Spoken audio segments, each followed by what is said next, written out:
The following episode contains approximately 800. No. Stop. We don't need that this week.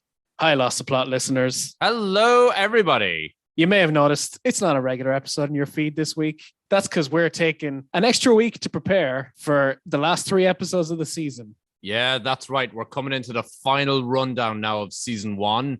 But we didn't want to leave you hanging with nothing. And, we complain about the editing of this podcast a lot. And the main reason we complain is because so much gold gets left on the cutting room floor. You could nearly pave the streets with it. But thankfully, I have collected so much that we've actually been able to make an entirely new episode out of it. A bonus episode. And the best part is Ado put it together, so I didn't have to do any work. So listeners, sit down, grab your beverage of choice, and enjoy a selection of bloopers, outtakes, and just general cut content, including some behind-the-scenes chit-chat between Dave and I. These are like DVD deleted scenes. Except more shit. A lot more shit. And hey, maybe you're annoyed that we don't have a proper episode this week. What am I saying? Nobody's annoyed about that. Who gives a fuck? But anyway, we'll be back next week for a St. Patrick's Day special. That's right, y'all. We're getting drunk on mic. In fact, we might be recording this episode right now, and I might be drunk on mic currently.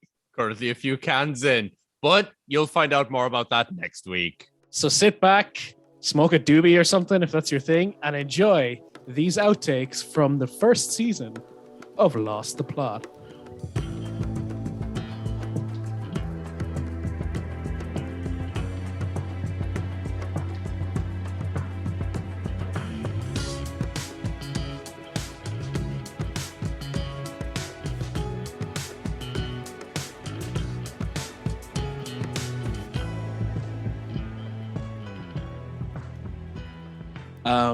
Let me jump in there again. Sorry.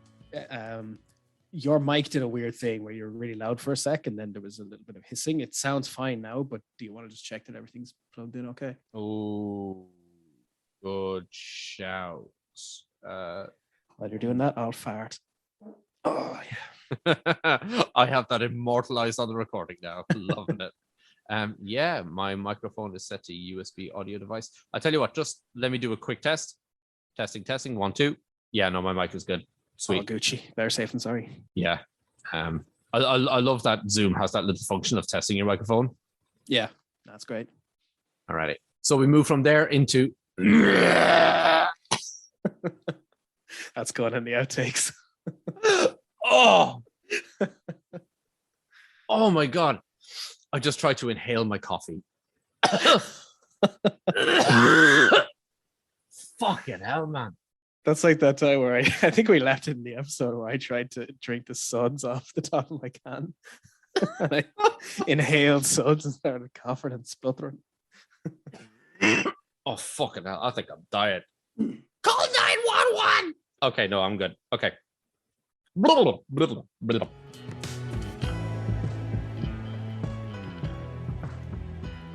I would love a briefcase like that. Especially for going to work. I don't need a briefcase for my job. I'd love to just show up with a briefcase. It just screams, I am very important and I have a big penis. At least that's what I'm assuming what it gets across, right? Surely.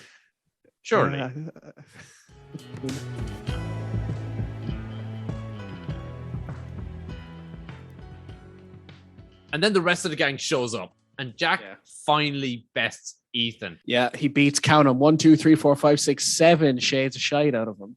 Oh, he hits him 7 times? No, I don't know why. I just wanted to flourish up the phrase, beat 7 shades of shite out of him. But 7 such a specific number? At least pick one of the numbers. Bump it up to 8. Fuck it.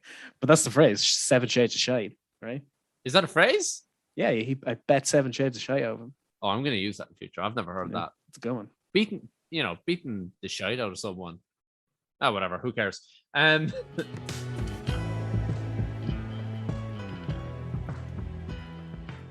Locke tells him to see it in his mind's eye. Free your mind, Matrix style. He's the Morpheus to Walt's Neo. Can you tell I've been rewatching the Matrix trilogy this week? Oh yeah, you're making your way through the Matrix trilogy. I tell you, I say rewatching. I've only ever seen the first one, so I've watched the second for the first time yesterday, and I'm going to watch the third one tomorrow, and then on Friday I'm going to go see the fourth one in the cinema. You're a big Matrix fan. Anything you want to say about it? diehard Matrix fan. Seen all of them now at this point. If there's any Matrix media out there, I've consumed it. Video games, movies, comic books. I am hardcore into the Matrix. Any thoughts on the new one? I'd heard rumors they were going to make a fourth one. It's a shame it never came to fruition.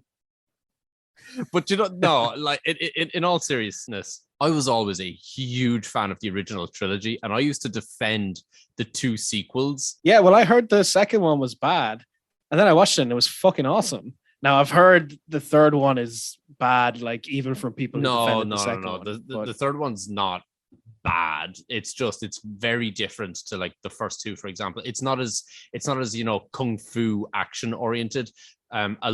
I mean, not to spoil too much for you, but a lot more happens in Zion, for example, as opposed to in the Matrix itself, where there's all these, bullet time stunts and shit like that. But there's so many people, like, what do I want to say? The first movie is so universally loved, and then the second 2 are clearly, like, they're not as tight in their storytelling. They're a little bit more weavy. They go into the lore of the Matrix a bit more, and some people just aren't about that. And I love it, and I've always had to defend the second 2 movies. But now I feel like I have that same opinion that a lot of people did towards those 2 movies, towards the fourth one now. I fucking hate that new Matrix movie. It spits in the face of the original trilogy. Oof. And you don't think it'll be a grower, not a shower? Like you might, with time, come to appreciate it? Not a chance. Damn. I can't discuss why without spoiling any of it, so I'm not going to. But without getting too much into it, what are your general thoughts on what you've seen so far? First 2 movies. I've seen the first one before. Maybe the second best action movie of the 20th century. Die Hard being the. Oh wow! Okay, that's a big claim. Yeah, I said that to my friend today, and he did remind me of like Terminator 2 and Aliens.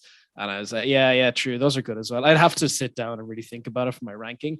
But I watched the second one, like I said, for the first time yesterday, and I fucking loved it.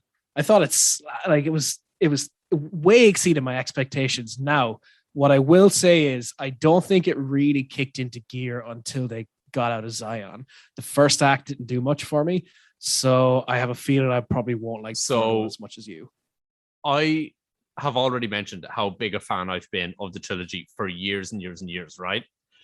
You have no idea how excited I was to have a moment of realization a couple of months ago that I love the second Matrix movie, and I now have a French girlfriend who can translate what the Merovingian says in the restaurant.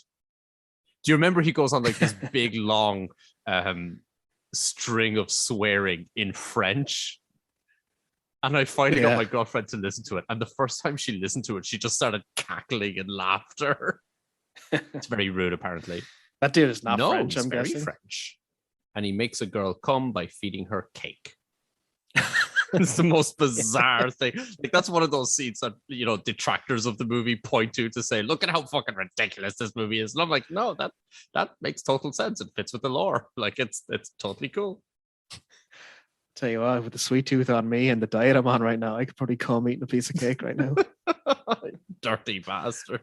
All right, we'll see how much of that we want to cut out, I'm guessing. You see, here's the thing. You're the one hosting. I'm just waiting for you to say, let's get back into it. Yeah. All right, I will keep going. So I said...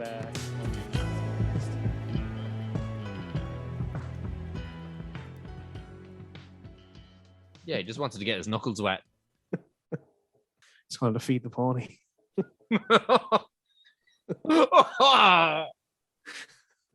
Here's me trying to get a fucking reaction out of you, bastard.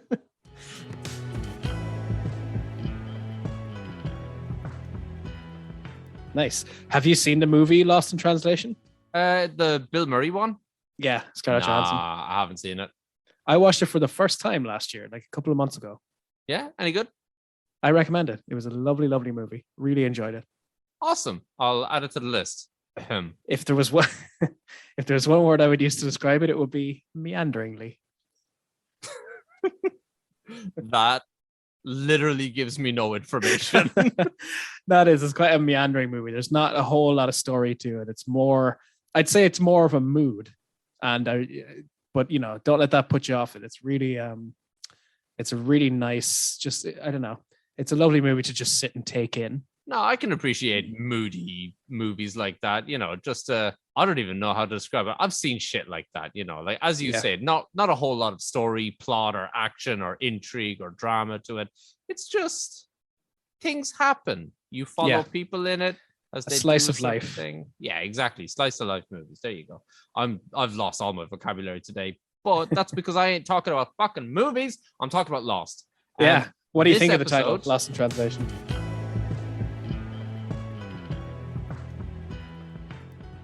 Charlie essentially swipes the cigarette case, stuffs it into the suit jacket pocket, and she returns with a briefcase. Right? Damn, that is a knife brief. Yeah. It's a knife briefcase. Pulling an 8 here. Oh, fuck off.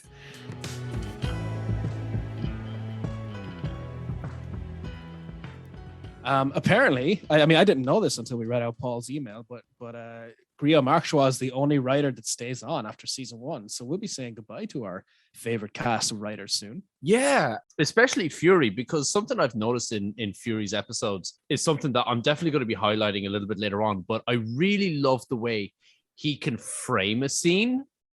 Do you know what I mean? Like an establishing shot before going into dialogue. Now You'll know what I mean later on. I'll bring it up. Now I have to push back on a little bit on what you just said there, because Fury was the writer, not the director. Never mind. We're going to cut that all out. Okay. Where do we leave off?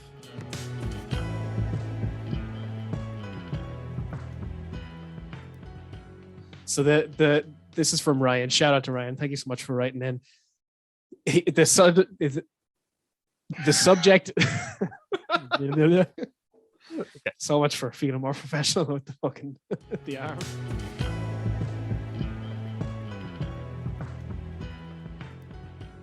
And he hears more whispers suddenly. No, I'm sorry. You just skipped over a tiny bit of that. He finds the... Yeah, all right. That's good at the end of your blooper reel. I thought you were dying.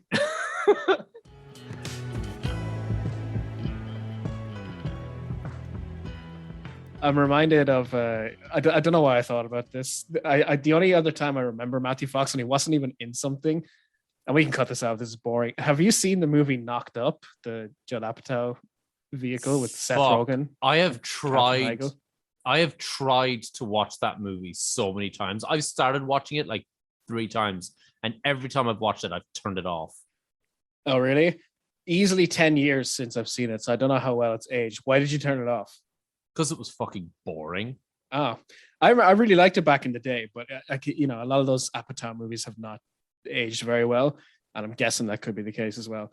The reason I bring it up is because the character played by Katherine Heigl, she's like in the movie, she plays like this woman who works on the E Network, the entertainment channel in America, and she gets this sort of opportunity to go on the air.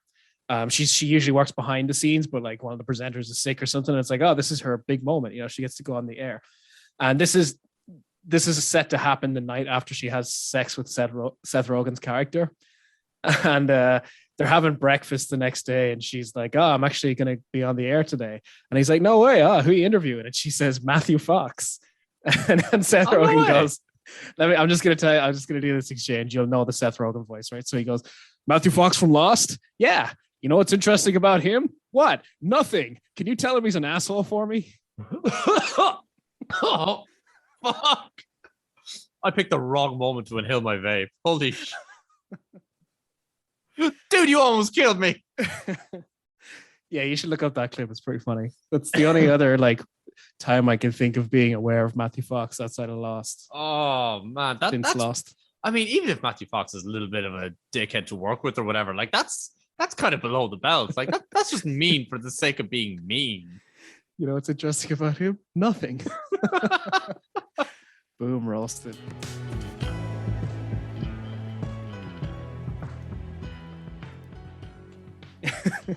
Holy fuck.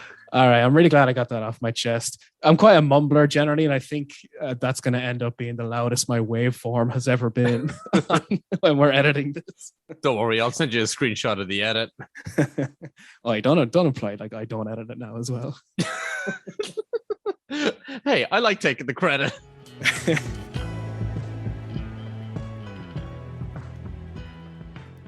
He's in the Scouts. He's got years, and it really justifies like his character's sort of Peggy Sue, nature of like he can fucking do anything. He's been doing it for 40 odd years. I believe the term is Mary Sue. Are you sure about that? Yep. I'm gonna dispute that. I think you're wrong. I'm not. You can dispute all you want, buddy. Peggy Sue. Who the fuck is Peggy Sue? No, I think you're right. I know I'm right. I was always reading that as Peggy Sue. Hold on, Mary Sue. Yeah, it's a Mary Sue. Who's portrayed unrealistically free of weakness. Damn. That's just one of those things that, like, I think Blink-182 have a song called Peggy Sue or something. So that just wedged itself in my brain. And then I just, you know what I mean? I always read that as Peggy Sue. Oh, free throw, half court, nothing but net. Thank you very much. Damn. Kobe. Damn. I'll never question you again. I've been shamed. I've been humbled.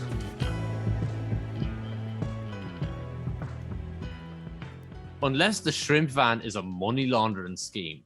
Oh, there you go. There you go. Although he's working pretty hard at a money laundering scheme. There's always money in the shrimp stand. I tried to make that work. It doesn't really work. Now it works. Okay. It's the Arrested Development reference, and you said last week you hadn't watched it. What's Arrested Development?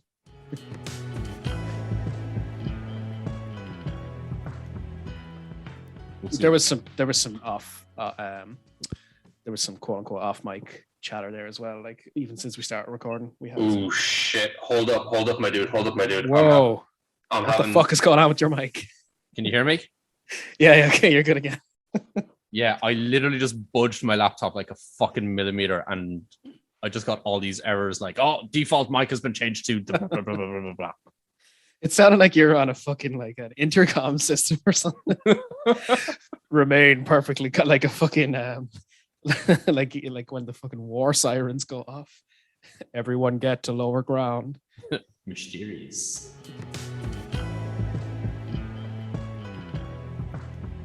I feel like Robin Williams in Good Morning Vietnam.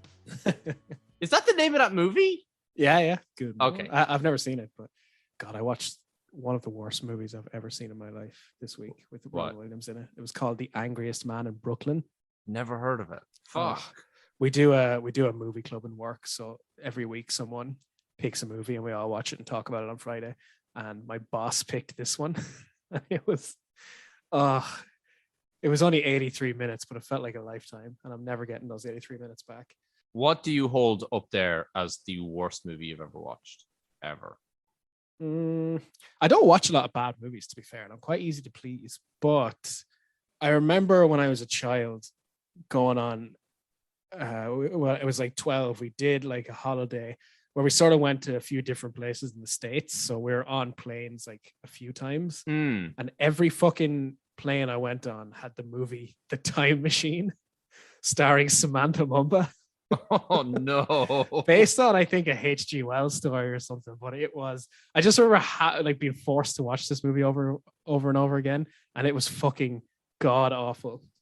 And Samantha Mumba was in it. I'm googling that right now. Who else was 28% of Rotten Tomatoes, so I wasn't wrong even though I was a child. Yeah. Guy Pearce was in it as well. Yeah, God, it was awful. What about you? What's the worst movie you've ever seen? For me, there's like two movies up there. I mean, there's a whole pantheon of movies that I consider to be like the worst movie ever made, right? Mm-hmm. And anytime I'm reminded of it, I'm just like, oh, that was the worst movie I've ever seen. But the two, well, there's a third one that kind of comes to mind as well. But the two big ones, Open Water is the first movie I ever watched that I said to myself, that is the single worst movie I have ever seen.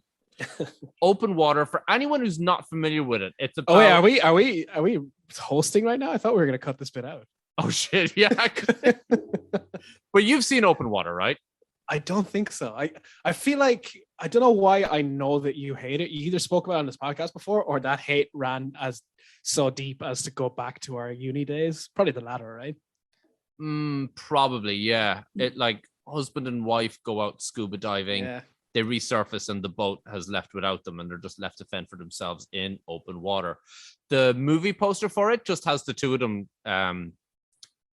not straddling water. What's the word I'm looking for? Treading water, right? It's just the two of them treading water on the movie poster. I swear to fuck, stare at that poster for an hour and a half. You've got the movie. It's got a 71% critics rating on Rotten Tomatoes, which is pretty high. 33% audience score. Do you know there's a critics consensus on Rotten Tomatoes? This is the word, like, this is the most fucking, you can tell your man who was in charge of writing the critics consensus, it was 459 and he had to do this one before. The critics consensus is a low budget thriller with some intense moments. That's it. That's all they could agree on. Out by 5. And then the second movie, the third one is Batman v Superman: Dawn of Justice. I'm not going to go into that, or else I'll be here for the next 3 hours. I've heard some things. But the other big movie that I always said was like the worst movie I've ever seen is Jurassic Park 3. Ah, interesting. Okay. Now, as I said, there is an entire pantheon of movies that I deem to be absolute dog muck. And if you want to hear more about that, well, keep listening to our podcast and you might hear me shit talk some more of them. Yeah. Yeah, he thought he was just going to run in and Black Knight this shit, right? Or White Knight. But he's black. Do I change it? Is he a White Knight still? I don't know. I don't want to whitewash. Are you mixing him up with Martin Lawrence? Oh, what a great movie. I'm tripping over my wokeness here. I don't know what I'm doing. Let's move on anyway. Let's move on before I keep digging.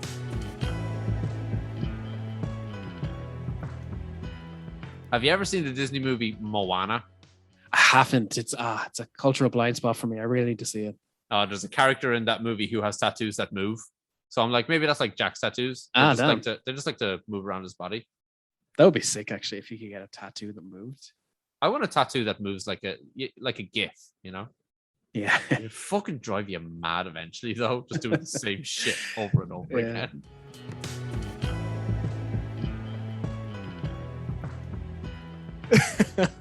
Let me read you these country statistics, right? Okay. So I'll read it from best to worst, and like there's hold on, 1, 2, 3, 4, 5, 6 countries at the end. I won't bother reading. Well, you fuck it, I will. There's 6 countries at the end. We all have 1 download in each of them, right? So this is going to be from like where most of our listeners are. Yeah, where our downloads are. Keeping in mind that I'm sure there's some VPNs at work here and stuff as well. I mean, when you hear our 5th highest download country, you're gonna, I don't know. VPN is the only explanation, although maybe not. I don't even know if I could name 5 countries, to be honest.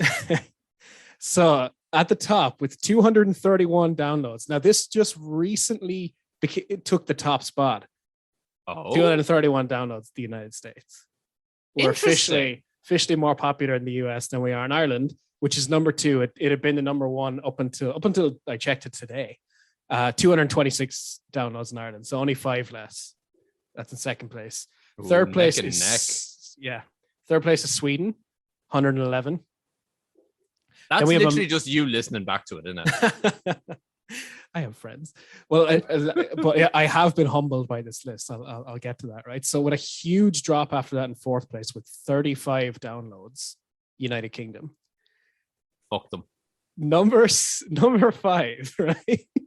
The only good thing the United Kingdom gave us was a public unisex toilet. At number 5, now I'd like to think, I would say the title of the last episode gave us a boost with this, but it was actually pretty high before that. Number 5 with 17 downloads is Iraq.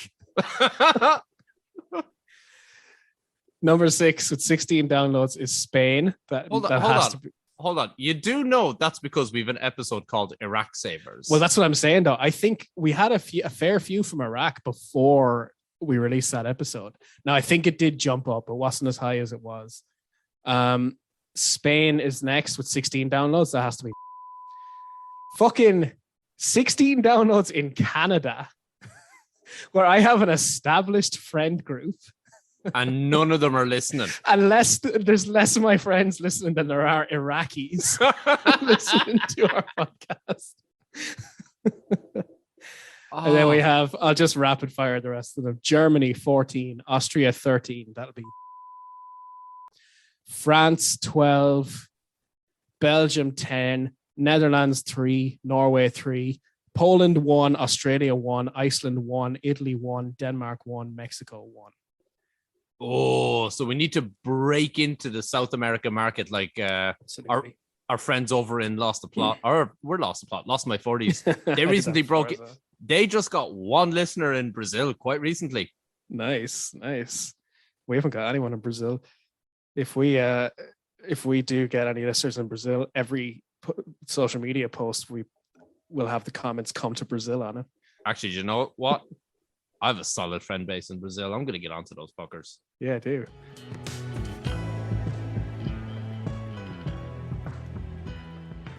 Yeah, I mean, Claire. What is Claire's last name?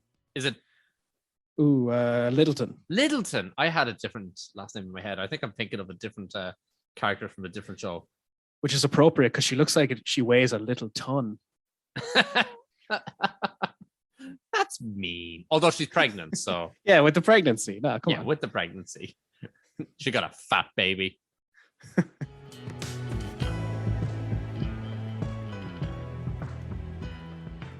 Wait, hold on. I need you to go back a sec. How many African elephants is it the same weight as?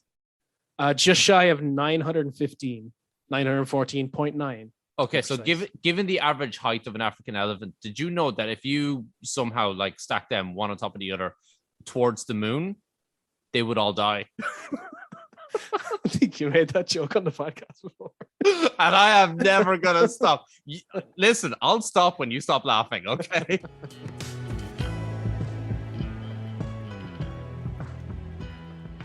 Fiddly-dee, potatoes. Wait, that's how you get rid of Irish people is the oh yeah, true. No lads, come back. We have dole money and chicken fillet rolls. Do you know what? I made a reference to the dole at work today, and some people hadn't a clue what I was talking about. And I remembered they don't call it the dole everywhere. No, they don't. They do.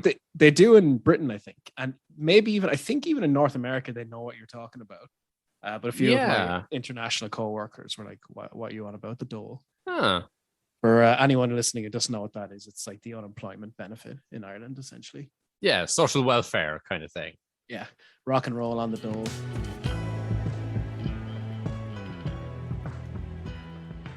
Although, fun bit of news here. 1st of April is the finalized court date for my divorce. Are you sure you're not being set up for an April Fool's joke here? I fucking hope not. Because I know for a fact my ex-wife wants this done as quick as possible. Ooh, so many implications. Oh, man. Even if, like, do you know what? We'll cut this, right? I'll tell you this, right? So she got a letter from the courthouse, took a picture of it, sent it to me. And I was like, oh, right, okay. Like basically notifying her of the court date. And I'm like, oh, so I assume I have to be there? And she's like, yeah, I got to send you a copy of this. And I'm like, okay, cool. Just let me know when you've sent it, because the address that she seemingly needs to send it to is not my current address. It's an old one, but thankfully I still have a friend living there. Anyway, so I then said to her, I reckon myself and herself will go out for a snaky celebratory pint afterwards. Would you and care to join us in possibly the most awkward double date in history? And I'm going to read out her exact response and see if you can pick up on a tone in this, right? She said, thanks for the offer, but no thanks. Hoping that the 1st of April will be the last we ever have to hear from each other. Jesus. And then, if you go on her Instagram, I'm pretty sure it's still up there now. She says that court date is set for April 1st. The marriage was a joke, so it's only fitting. Sent me a screenshot of that and was like, that's cold, man. That's cold. Oof. There's some feelings there, obviously. I reckon so. Hey, listen, whatever she needs to do to cope, let her off. Yeah. Well, happens now that if she said no to a pint, next day is my birthday. Fucking get over it, lad. We'll go on the piss. Well, in a nice little reference to our very first episode, I invite my ex-wife on this podcast to talk about our failed marriage. Dream guest, honestly. Can you imagine? Anyway, I do give her my best at the court date. I honestly think she'd rather rip her own fingernails out. Okay. Where were we? I'll tell you, don't mention that you have a podcast now, or she'll rip up them divorce papers. She'll be pushing her way to the front of the line of clunge.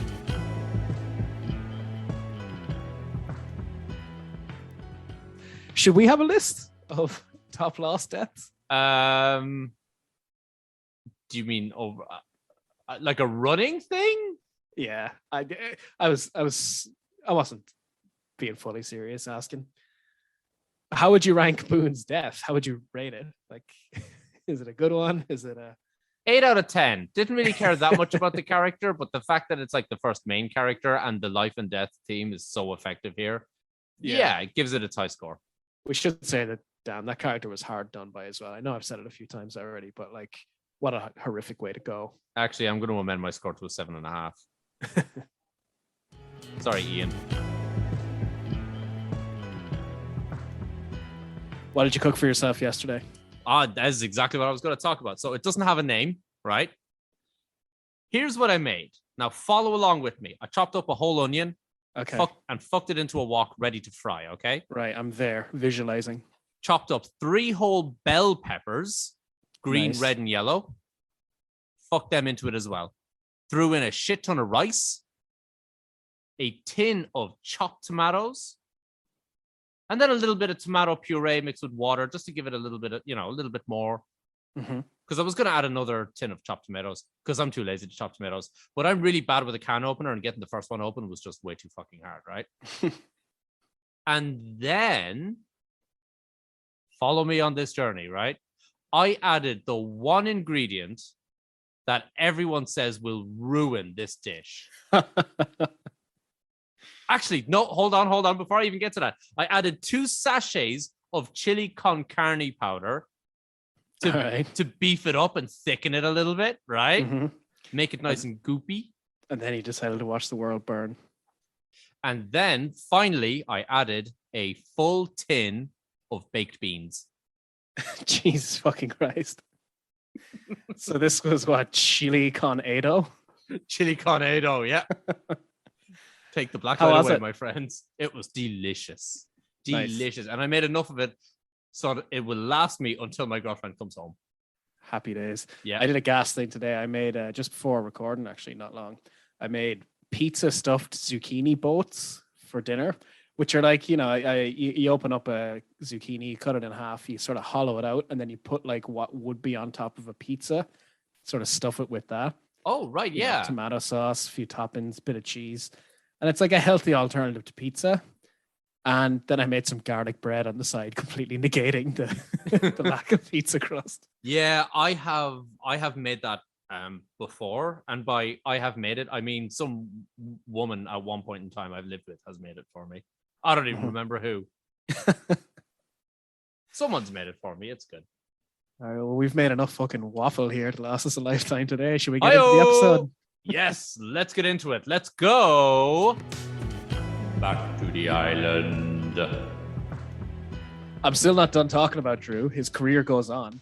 Drew Goddard also produced the 2 other Cloverfield movies. There's 10 Cloverfield Lane and the Cloverfield Paradox. Haven't seen the Paradox. 10 Cloverfield Lane is a great fucking movie. Cloverfield Lane, absolutely fucking phenomenal film. Nothing like the other 2. Well, I haven't seen the third one, so I can't say that. But I've heard the third one is bad as well. But he was only the executive producer was Drew Goddard, but great fucking movie. And Drew's latest project was a movie with an all-star ensemble cast called Bad Times at the El Royale, which I've heard of and I've heard good things about, but I haven't seen. And it was a box office flop. God bless him. Ah, shame, pity. Man, I didn't know you couldn't react to like you reacted to cringe like that. That's why I can't watch the first season of The Office, the Yeah. US Office, or Or the any entire British Office. the entire British Office. I just can't watch it. Never watch a show, and by that I mean I couldn't recommend it more. There's a show called Nathan for You. Have you heard about it? No. It's obviously we'll cut this out, but it's a semi-reality show. This comedian Nathan, he helps businesses basically. So they think they're signing up for a real show that helps businesses, but he pitches the most ridiculous ideas. But he's so awkward, and some of the things are so uncomfortable. I remember I watched it while I was at home for Christmas 2018, and my brother was home, and my brother would have to leave the room when I was watching it because he couldn't handle like how cringe it was. No, I can't. I cannot handle secondhand cringe comedy, like cringe comedy in general. I can't. I know you're never going to watch it, but there's 4 seasons, I think, of that show. When I finished the last episode, I marveled at how lucky I was to be alive at the same time as that show. Like, that's how good it was. It is cringe as fuck. It is so fucking funny, and it even gets like really profound at times. And I think if you can ever find the bravery in yourself, you should watch it because it's fucking incredible. I'll add it to the list, which means never. Nah, fair enough. No, never. That's like when your dog goes away to a farm. Yeah, it's like my worst nightmare is having to sit through Borat or Ali G. Anything by Sacha Baron Cohen. No. Damn. What do you can you trace that back? Is there any particular reason you think, or is it just you're wired that way that you can't hack it? No, I can't trace it back to anything. I just can't. Yeah. I cannot suffer that secondhand embarrassment, even though logically I know I'm a dude watching a TV show. Yeah. You know, but fuck it. No, I can't explain it. There's no explaining it. Yeah. Not to worry. We'll move on. So Sawyer identifies this character played by Robert Patrick as a man named Hibbs. And, he promptly gets rid of the ma. He gets rid of her, tells her he'll meet him down the pub. Oh, fuck. Sorry. Down the pub. He gets rid of her. He gets her to fuck off, tells her to meet him down. Oh, Jesus. Like you last week here. Yeah. I don't feel bad anymore. He tells her to get rid of him. Fuck! Again. Jesus. Can't get these genders straight in my head. All right. Okay. Just fuck the tree into the knife and be done with it. He manages to get her to fuck off. Hey.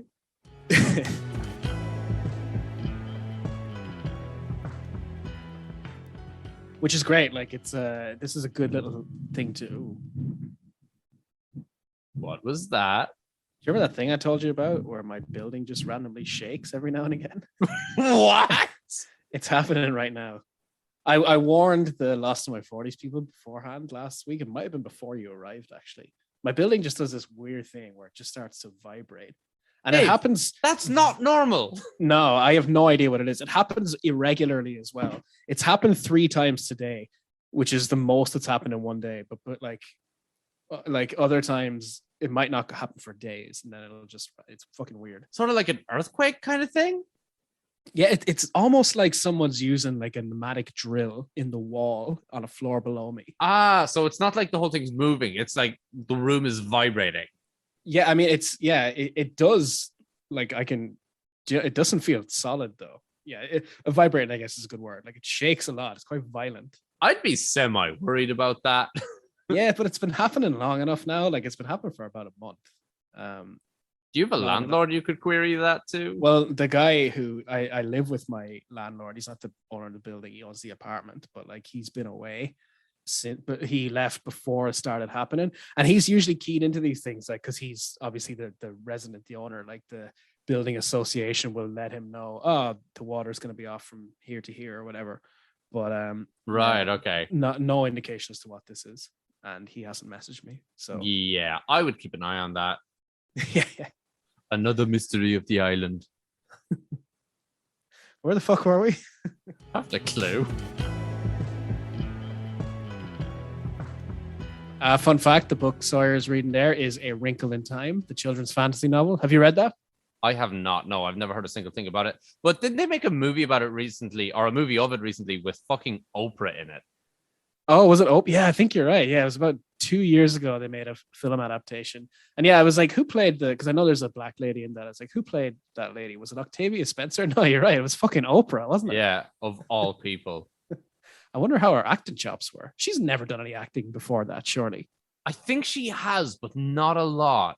She's probably played herself in a bunch of things. You know, when you get to that level of famous, you do a cameo in a movie as yourself. Yeah, Oprah Winfrey is easily like one of the most famous people alive. Arguably. She's probably richer than Hurley. Should we make a grim commitment now, live on the air, of some ritual that both of us will take whenever the other one dies, whichever one is surviving? Obviously, the other one's not going to be doing. Oh, did you have anything in mind? In the event of my death, Dave, what are you going to do? Whatever it is, I hereby decree that it must involve, and this is my will and testament, live on the air, in record, it has to involve Dutch gold. All right, well, I had an idea, but it doesn't involve Dutch gold, but maybe we can like fold it in somehow. Go on. I was thinking that both of us at some point while we're recording, now this has happened in the past to both of us, but we've obviously cut it out. While we're recording, if we feel the need to fart, we can fart right into the microphone, and then we'll have that on hand. And when one of us dies, the other one uploads a recording of our fart to the podcast feed. Like the fucking bells ringing for a funeral. We'll add reverb to it and everything. All right, well, okay. That's my dying wish. Anyway, you want to attach Dutch gold to that? Oh, I don't know, man. I don't know. Maybe pour one out. Any special requests for you? Well, the fart. That was my one. Just the fart thing. That's yeah, easy. I guess. I can do that. We should have a think of this. Hey, you know what? Listeners, if you have any suggestions for what we can do in the event one of us dies, please email us, lostplalas@gmail.com. Hashtag call to action. There you go.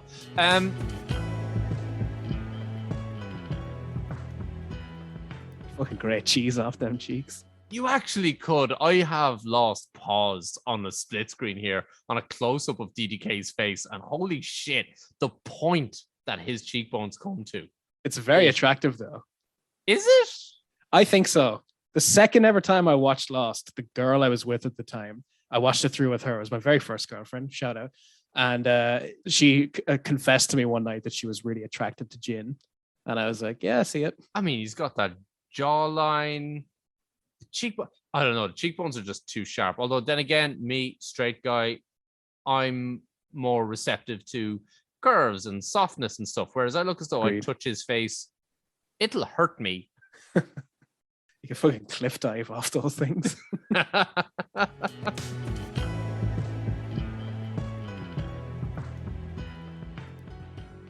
Now, I know we've moved on to the episode discussion, but something that I suppose I should have brought up in our little preamble, but, you know, talking about different TV shows has reminded me of this now. Dave, you owe me an apology.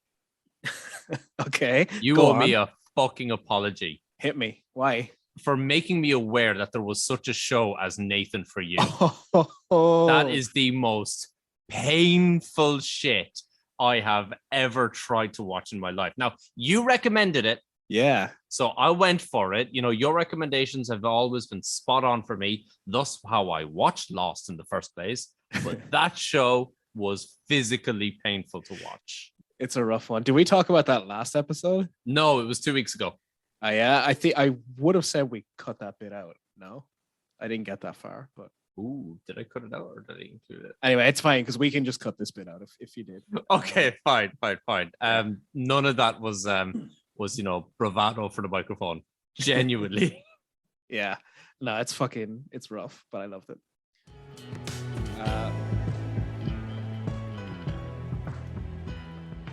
Okay, sorry. I feel so different. Like with this mic stand, I feel like more of a host already. Like having the microphone up. You feel a little bit more professional. I mean, yeah, I do, and it's great being able to Google stuff as well. Like I'm sitting here, my mic is attached to its arm. I've got one hand on my lad. Of course. I'm sitting at an angle to my to my table. I'm telling you, sit at an angle to your table. You'll feel so much more professional. Facing the microphone, but not directly into it because I ain't got a pop shield. And I've got the elbow of my other hand on the desk, gesticulating with that hand while I'm talking. I feel like I'm on radio here. It's amazing. I got one hand on my lad. I got the other hand on my lad. It's a big lad. I've seen your lad nowadays.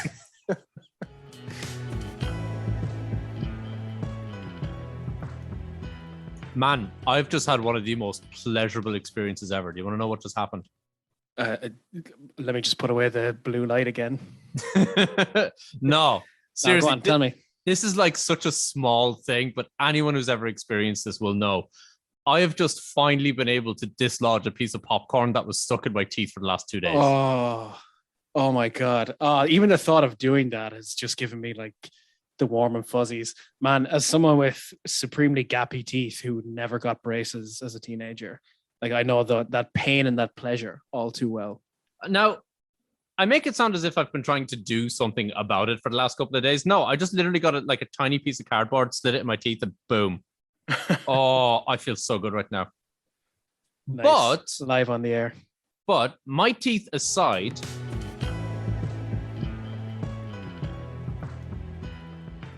the writers had planned this piece of shit episode in advance. And you know what? I can so accurately remember that is a season 4 episode. I will never forget it's a season. I've difficulty placing what season different episodes happen in. It's season 3. No, it's not. It definitely is. Bullshit. Look it up. Absolute bullshit. Look it up. Look. Shut up. Right. I'm scrolling through the episodes of season 3. Oh, fuck. It's episode 9, season 3. Bollocks. Oh, I love bollocks, how certain you were. I was so confident because season 4 was the one that happened during the writer's strike. Yeah, exactly. And there's like an obscenely small amount of episodes in it. Yeah, there's only 14 episodes in season 4. Fuck. Yeah. Never mind. You tried. Swing and a miss.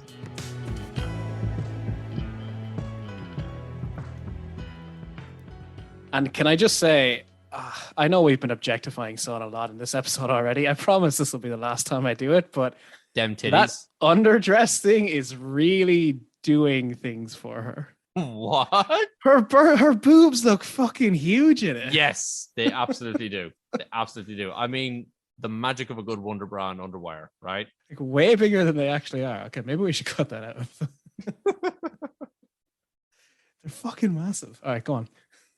Well, I wouldn't go as far as to say fucking no, massive. but I mean her, for what they actually are, yeah, like they're adding a lot of, it adds a lot of mass. It adds more mass than an enthusiastic priest. Okay, there we go. Now you've solidified your place in the end of your clip reel, right? Deadly.